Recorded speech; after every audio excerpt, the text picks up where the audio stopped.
सभी को मेरा नमस्कार। आज का हमारा विषय है गुलामी और आज़ादी के रूप और शब्द बदल रहे हैं।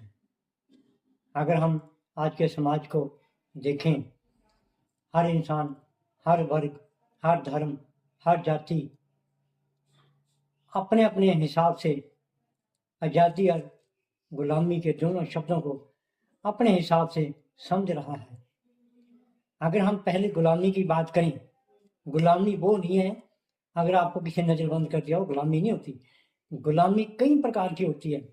कई तो लोग गरीबी के कारण अमीरों के कारखानों में जो लगातार काम कर रहे हैं, उनको एक दिन की छुट्टी नहीं मिलती, वो एक गुलामी का समय पास कर रहे हैं, वो उनके अधीन है काम करने में।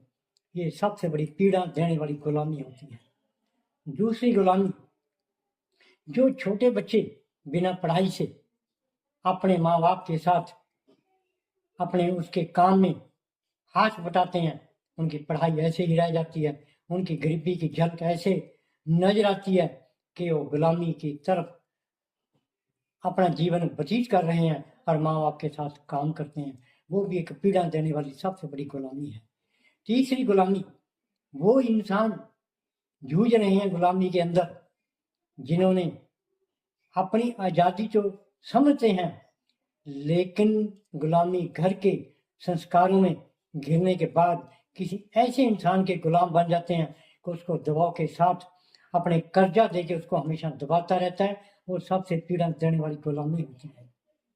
चौथी गुलामी वो होती है जो इंसान माया होते हुए भी, सब कुछ घर में होते हुए भी, लेकिन शांति घर में नहीं है, एक ही इंसान उनको परेशान करता है, वो अपने अधीन अपने हिसाब से चलाता है, वो भी एक पीड़ा देने वाली सबसे गुलामी होती है। तो ऐसे ही आज़ादी का अगर हम देखें तो आज़ादी जो हम मानते हैं, लेकिन आज़ादी किस प्रकार की है, वो कई प्रकार की आज़ादी हम जब देखते हैं तो महसूस करते हैं। वो आज़ादी नहीं कि हम किसी को गला दे रहे हैं, वो आज़ादी नहीं कि किसी को हम जबरदस्ती डांट रहे हैं, वो आज़ादी नहीं किसी को हम डंडे से पीट रहे हैं, वो आज़ादी नहीं कि हम किसी का रास्ता बंद करते हैं, वो आज़ादी नहीं किसी का हम तोंद लगाते हैं, वो आज़ादी नहीं किसी मासूम बच्चे की हत्या करते हैं, वो आज़ादी नहीं कि किसी आपकी जायदाद को तकाशाई करते हो, वो आज़ादी नहीं। हर एक की सीमा होती है, पर इनके रूप बदलते जा रहे हैं जो इंसान पीड़ा के साथ सहन कर रहे हैं, जो आज सभी हम एक दूसरे को देख रहे हैं और महसूस कर रहे हैं।